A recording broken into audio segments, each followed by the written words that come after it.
Inside the mind series. आज हम बात करेंगे ओशो की कि ओशो के मन में क्या था। उन्होंने इतना बड़ा एम्पायर या इतने लोगों की भीड़, इतना बड़ा हजूम कैसे जुटाया। आज आप ओशो का साइको एनालिसिस समझेंगे। मैं मनोवैज्ञानिक राजेंद्र जोधपुरिया आपके लिए कुछ खास डेटा लेकर के आया हूँ। ये जो डेटा है, ये मेरी जो रिपोर्ट है, वो ओशो के जीवन से संबंधित है और ओशो को मैंने समझने का प्रयास किया है।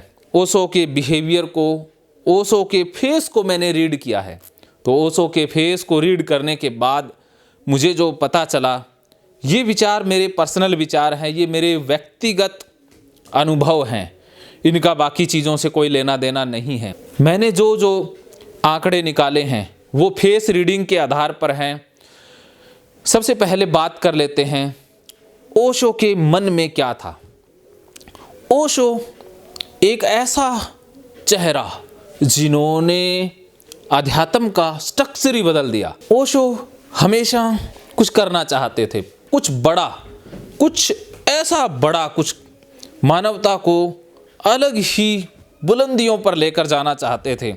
एक नया ही सिस्टम देना चाहते थे और सिस्टम ऐसा जिसमें कोई भी बंधन ना हो, आज़ादी वाला सिस्टम जिसके अंदर ना जाति पाति हो, ना उसमें कोई देश का फंडा हो, ना किसी धर्म का फंडा हो। बस इंसान ध्यान करे या अपने जीवन में जैसे चाहे वैसे जिए। इस विज़न में कोई कमी नहीं थी। ये ओशो का विज़न है। ये मैंने पाया है उनके मन का विश्लेषण करने के बाद कि ओशो ऐसा ही चाहते थे, ऐसा ही करना चाहते थे और इस उद्देश्य में वो कामयाब भी काफ़ी हद तक रहे। लेकिन पूरे कामयाब शायद ना हो पाए हों, लेकिन जितने हो पाए उतना तो आप जानते ही हैं। और दूसरी बात ये थी कि ओशो बिल्कुल सेंटर फोकस्ड इंसान थे। ओशो बहुत ज़्यादा विश्लेषक भी थे। मन के अंदर जो विश्लेषण की क्षमता है वो ज़बरदस्त थी। आपने ओशो की कभी आंखें देखी? उनकी आंखें देखने के बाद आपको क्या नज़र आ रहा है? क्योंकि उनका चेहरा या उनके फेस को रीड करना काफ़ी मुश्किल है। क्यों मुश्किल है? क्योंकि दाढ़ी आ जाती है। कभी उनका फेस पूरा मेरे सामने आया ही नहीं। मैं उनके हाव भाव को, भाव भंगिमाओं को पढ़ ही नहीं पाया, लेकिन उनकी आंखों को ज़रूर पढ़ पाया। तो आंखें तो अचेतन मन का दर्पण होती हैं। अगर आंखों को समझ लिया तो सब कुछ समझ आ जाता है।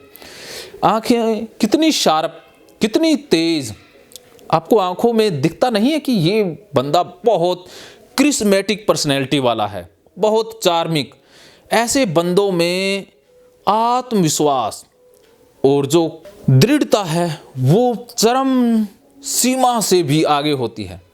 और ओशो चाहे झूठ बोलें, उन्होंने बहुत से झूठ बोले हैं, लेकिन ऐसी आंखों वाले बंदे जो झूठ बोलते हैं वो इतना ज़बरदस्त झूठ बोलते हैं जो सच से भी ज़्यादा अच्छा लगता है।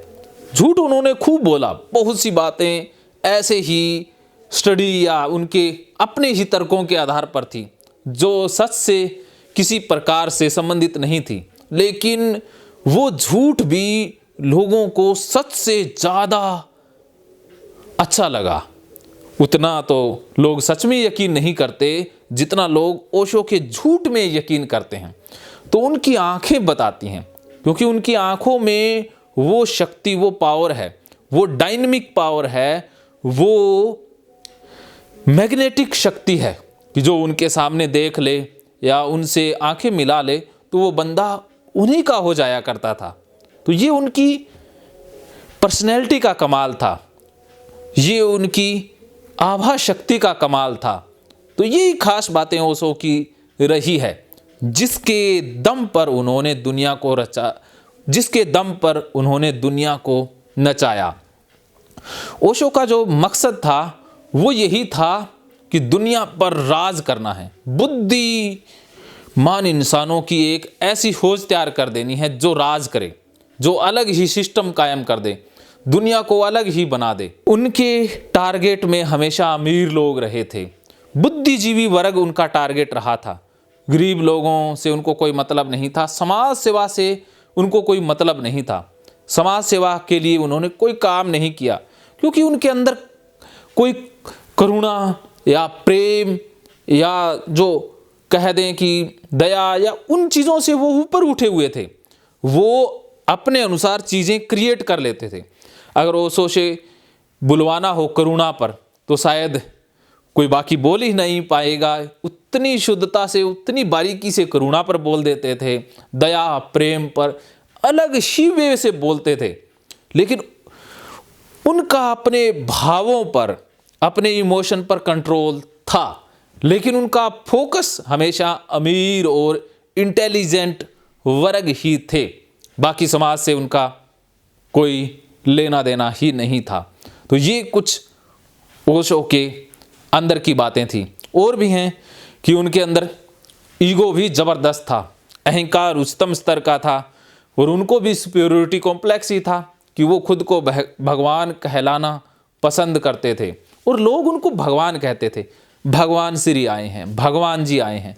देखिए, भगवान कहना या ना कहना इससे किसी इंसान को कोई फर्क नहीं पड़ता, लेकिन जो मैसेज दुनिया में जा रहा है भगवान के कारण, वो गलत हो जाता है। तो लोगों ने ओशो को भगवान ही मान लिया। जो फॉलोवर हैं, फॉलोवर तो भाई भीड़ होती है, उनको तो किसी तरफ लगा लो। पहले मंदिर में घंटी बजाया करते थे, अब ओशो ओशो चिल्लाने लग गए। पहले और तरह के कपड़े पहनते थे, अब गेरुए कपड़े पहन के ओशो ओशो करने लग गए या भगवान भगवान करने लग गए। लोगों में कोई परिवर्तन ही नहीं आया। तो ये गलती ओशो की रही कि उन्होंने भगवान टैग खुद के ऊपर लगा दिया, तो जिससे लोगों ने भगवान को ही पकड़ लिया, ओशो को छोड़ दिया, ओशो की शिक्षाओं को छोड़ दिया। ओशो ने क्या कहा उनसे लोगों को कोई मतलब ही नहीं रहा। बस लोगों को मतलब था ओशो ओशो पुकारने से, भगवान भगवान, भगवान जी कहने से। तो यहाँ पर एक बहुत बड़ी चूक हुई। तो ये गॉड सिंड्रोम है। ये अच्छा लगता है कोई इंसान दूसरे को भगवान कहे या गुरु या सदगुरु या परम गुरु जैसी पदवियों से नवाजे, तो जिसके अंदर ईगो होता है, अहंकार होता है, उसे अच्छा लगता है। तो ओशो के अंदर तो अहंकार कूट कूट के भरा हुआ था, तो उन्हें अच्छा लगा। लेकिन इससे गड़बड़ क्या हो गई कि ओशो की जो रियल टीचिंग थी, जो रियल उनका जो ज्ञान था, वो लोगों ने छोड़ दिया। उससे लोगों को कोई मतलब ही नहीं है। बस उनको तो भगवान भगवान कहने से मतलब है, गेरुए कपड़े पहनने से मतलब है। तो यहाँ पर एक गड़बड़ी हुई। और इसके अलावा अन्य कुछ बातें और हैं कि उन्होंने खुलकर बोला, खुलकर उन्होंने संभोग पर भी बोला, बाकी रिश्तों पर भी बोला। वो उनकी बातें अच्छी रहीं, उन्होंने खुलकर बोला, अच्छी बात है। लेकिन लोग नहीं खुल पाए। लोग जब ओशो थे तब तक तो खुल गए थे, लेकिन लोगों के अचेतन मन में जो बिलीफ बने हुए हैं वो हजारों सालों से बने हुए हैं, उनको इतना जल्दी नहीं बदला जा सकता है। लेकिन ओशो ने कमाल कर दिया, कुछ लोगों के बिलीफ पूरी तरह से ही बदल दिए। लेकिन उन्होंने जिनके बिलीफ बदल दिए वो लोग मुख्य धारा से ही टूट गए। उन लोगों ने आश्रमों में रहना, अकेले रहना स्टार्ट कर दिया। लेकिन जो कर्म करना था, उनको कर्मयोगी बनना था, समाज के लिए कुछ करना था, वो रास्ता ही उन्होंने छोड़ दिया। उन्होंने सन्यासी धारण कर लिया, घर बार छोड़ दिया या भटक गए। ज़्यादातर ओशो के फॉलोअर सन्यासी भटक से गए, दुनिया से खुद को अलग ही कर लिया। उन्होंने अपने आप को ही अलग मान लिया, बाकी लोगों से वो टूट से गए। तो यहाँ पर एक गड़बड़ी मुझे नज़र आ रही है। ये मेरी व्यक्तिगत रिपोर्ट है। एक पॉइंट की बात करते हैं एंग्जाइटी लेवल की।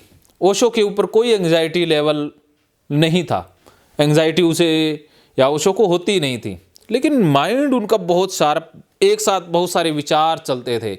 मन की प्रक्रिया उनकी बहुत फास्ट थी, जैसे जो प्रोसेसर था वो काफ़ी बड़ा था। उनके अंदर बहुत जो विचार हैं एक साथ भी इंटरप्रेट हो जाया करते थे। लेकिन एंग्जाइटी बिल्कुल नहीं होती थी, चिंताशील व्यक्ति बिल्कुल नहीं थे, विजनरी इंसान थे, कुछ बड़ा करने का उनका मिशन था और कर भी पाए, काफ़ी हद तक उन्होंने किया भी। और जो भी करते थे उसका प्रोज कौन या क्या नुकसान होगा, क्या फ़ायदा होगा, वो उन्हें पता रहता था। उन्होंने जो भी बोला खुलकर बोला, और उन्होंने एक अच्छी बात ये रखी अपने जीवन में कि जो भी बोला वो रिकॉर्ड कर लिया, क्योंकि उनको पता था आने वाले दिनों में लोग इंटरप्रेट गलत करेंगे, तोड़ मरोड़ देंगे, अपनी बातें उनमें शामिल कर देंगे। तो उन्होंने A to Z recording save करवा दी। ये उनके फ्यूचर या युगों तक के विजन का कमाल था। तो ये बहुत अच्छी बात ओशो की रही कि उन्होंने अपने ज्ञान को संचित कर दिया। जो भी ज्ञान था, जैसा भी था, उसको संचित कर दिया, जैसा कि आज तक किसी ने किया ही नहीं। तो मैं इस बात के लिए, इस विजनरी सोच के लिए ओशो को नमन करता हूँ, सैल्यूट करता हूँ।